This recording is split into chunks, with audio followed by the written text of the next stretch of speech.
went to Garfield High School, and then I went to Kent State University. Graduated in 1969, went right to New York, and in a couple of weeks I walked into an open audition at CBS, and I got a soap opera called Love of Life. It was 1970. I did Love of Life for about, am I talking too much? We'll start in a second. I did Love of Life for about 950 half-hour episodes, and it was the beginning of my career, and it was a great job.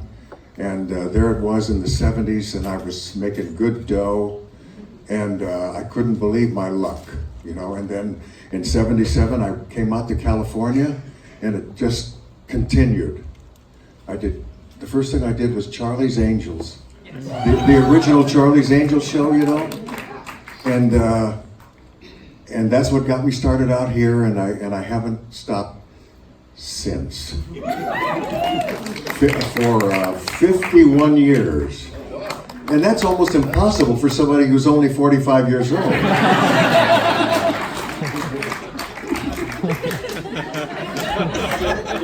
This is my partner in crime, Cheryl-Lee.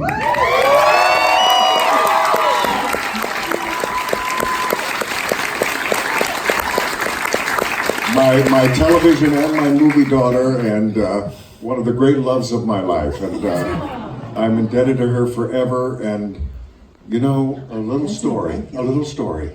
She gave me a picture of her in the 4th grade, and I put it in my wallet when we did the pilot, and I kept that picture in my back pocket for the entire series. She was with me the whole time. And then I gave the picture back to you. Do you remember? I figured you'd want it back. Probably the only 4th grade picture she had. I gave it back. Okay.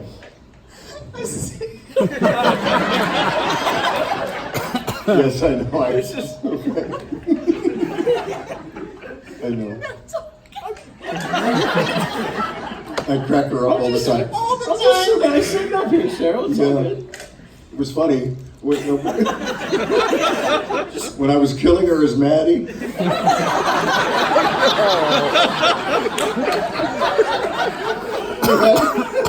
We laughed just like this. In between takes. Yeah, it was great. But that was the main way to keep our sanity, you know? It was like a great release. Okay. She'll be all right in a moment. And then we'll continue and we'll go on. And you can ask questions. We'll tell you our secrets. Any Twin Peaks secrets you want to know.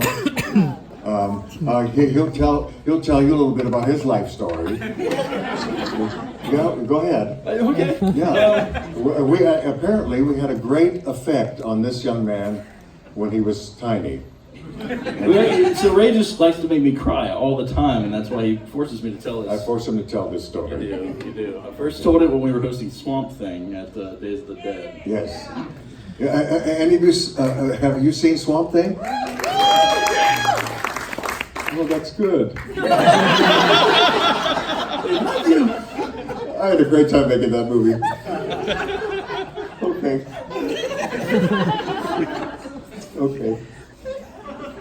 I'm Michael Greener from Columbus, Ohio, and putting on this David Lynch series here. So for those of you who have joined me for the whole series so far, thank you so much. I don't know how many people are actually from Columbus in here though, so it's like everybody. Okay, cool, awesome.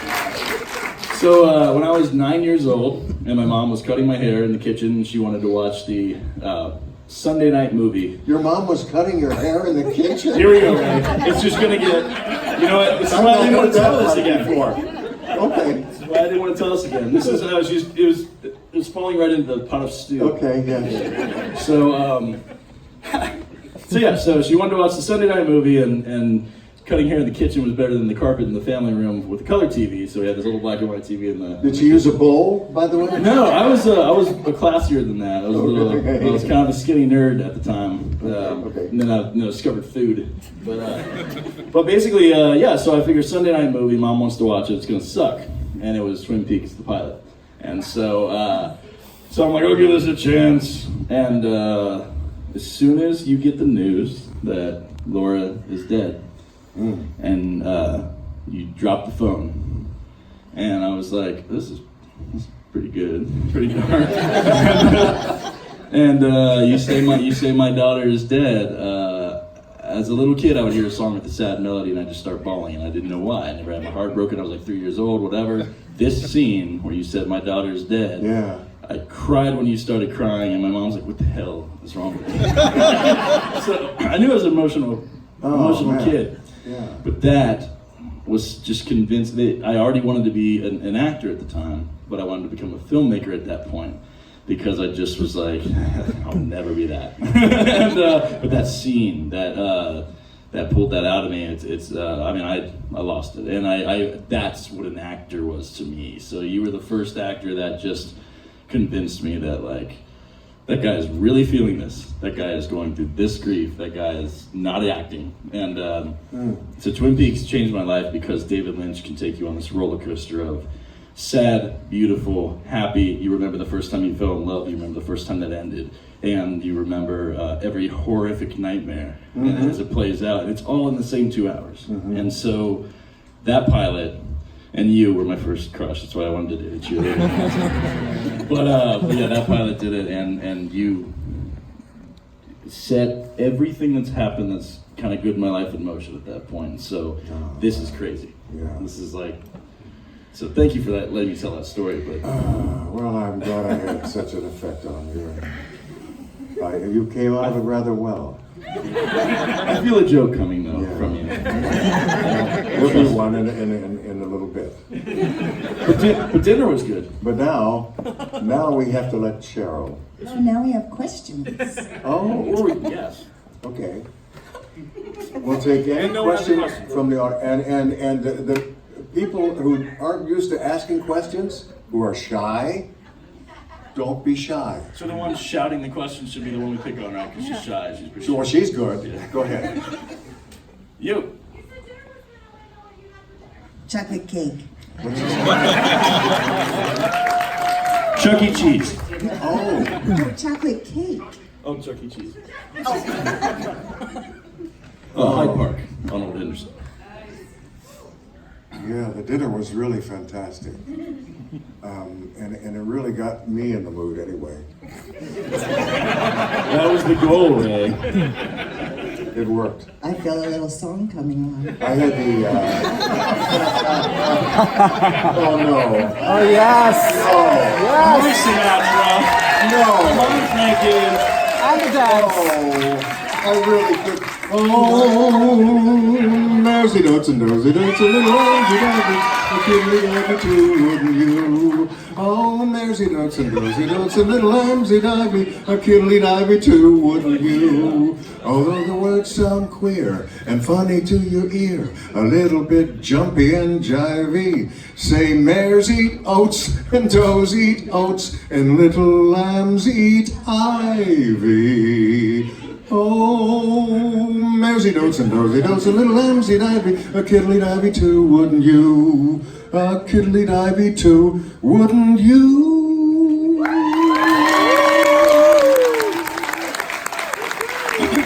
How many people are now freaked out by this man?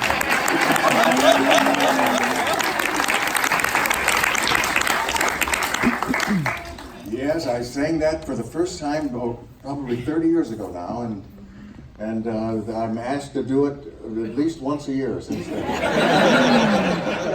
All that encouragement we gave you. Yes, thank you. Thank you. Yes. All right, audience questions, yes. So I grew up thinking you were one of the best dads. Next question. To put it in perspective, I also wanted a wolf as a pet. If you know what I mean. Yeah. Okay. And John Cusack to be my boyfriend, and we'd ride the rails together. Uh-huh. that, and then you're like the worst dad. So I know. you're not. You're just made. You're a puppet to be the worst dad. Right. And my friend Charles and I, we played this game when we watched Twin Peaks, Leland or Bob. And I'm just wondering if you can tell us a little bit about your process, even facially, of when you When I became Bob? switched to Bob from Well, I never had Bob in my mind. I never thought about Bob. Okay. It was always Leland. So, And when that little switch went off and he became something else, it was him. And whether it was another part of his brain kicking in or whatever you want to call it, I did not ever think of Bob. Bob was not part of my thinking. Always Leland. And then at the end, the last episode, when I die, I become aware of everything that I've done as Bob. What a big surprise it was for Leland, you know. But it was a wonderful thing, should I tell that story? Which story? Oh, you know the one where David tells me that I'm the one? Oh, in the brown room? Yeah. Okay. It was the day before we actually shot the reveal scene. You know, I look in the mirror and I see Bob, and then I put on a rubber glove, and then Maddie comes in, and I take her all the way back to Missoula, Montana, and smash her face into that picture on the wall, and then beat her to death, and you know, that kind of thing. Actually, she was beaten to death by 3 different people that day, by Richard Beamer, who played Ben Horn, by me, and by Frank Silva, who played Bob. Because David didn't want anybody to know who the killer was, not even the crew. So this poor girl, 16 hours of getting beaten to death by 3 different guys. How was that for you that day? Do you want to finish your brown room story with the waterfall? Oh, yeah. clock? So anyway, I get called into this room. David wants to talk to me. I get called into this room, and I see in this room Cheryl-Lee sitting there with Mark Frost, Richard Beamer, who played Ben Horn, David Lynch. They're all sitting cross-legged on the floor. This dark room. Because there's no furniture. And Devoid of furniture, except for this waterfall clock lamp. a waterfall clock, kind of a lava lamp kind of a thingy in the corner.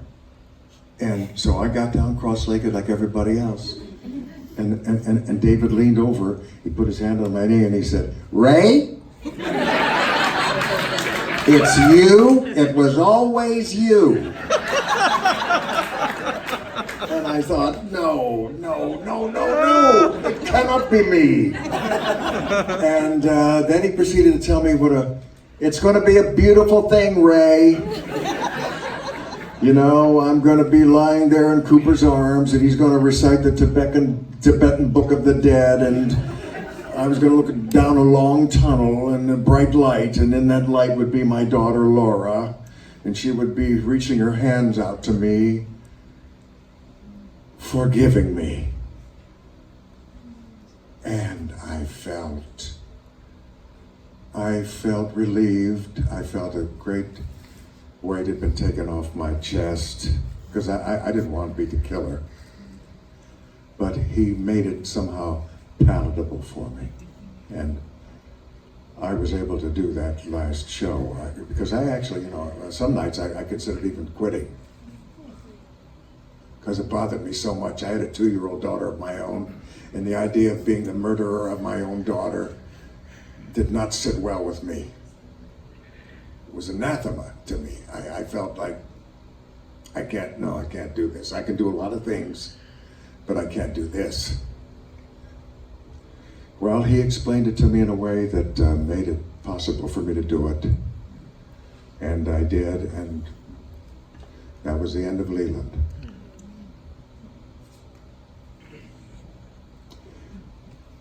But she and I have remained friends ever since.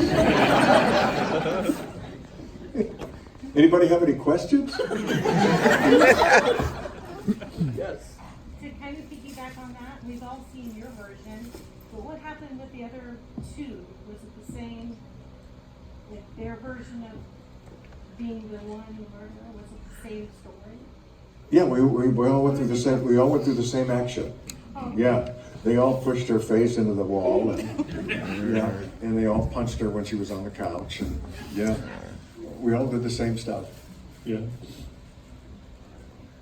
Didn't actually hit her, you know. It was a close-up shot of me, and I was punching a pillow actually, but it sure looked like I was hitting her. On ABC. Good stuff, people. Yeah, everything was well choreographed, you know, and always for safety purposes, and we were very particular about that on the show. Sir. Hey guys, Cheryl, this is a question more for you. Throughout the show, obviously in the show, Laura's, the ghost. She's always around, but she's not there. The movie is the first time we actually get to see her inhabit the body and such. And she's always a victim. She's presented as a victim. And finally we see her at the end of the film kind of take some agency for herself and do something about her situation. Whether it's finding out who Bob is or putting on the ring and just making that decision. So can you just kind of speak on like how you view Laura at the end and just where she is taking her own, sort of determination as opposed to just letting everything else happen to her? Yeah,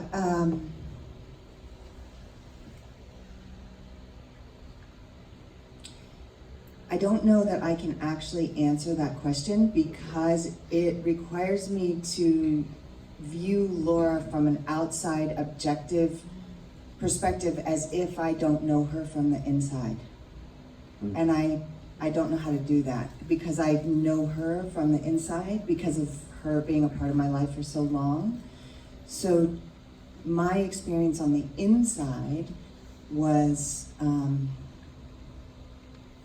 that primal part of us that has to, that no matter how bad it gets on the outside, there is something that wants to survive.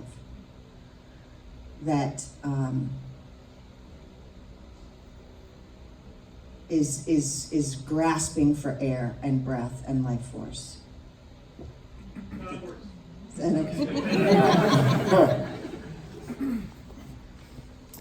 Yes.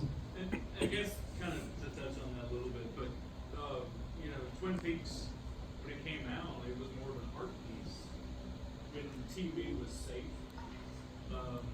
how did you guys prepare going into that, knowing, or not, maybe not knowing, and having David Lynch direct you into a direction that wasn't what American TV viewers were used to, right? How did you guys approach that?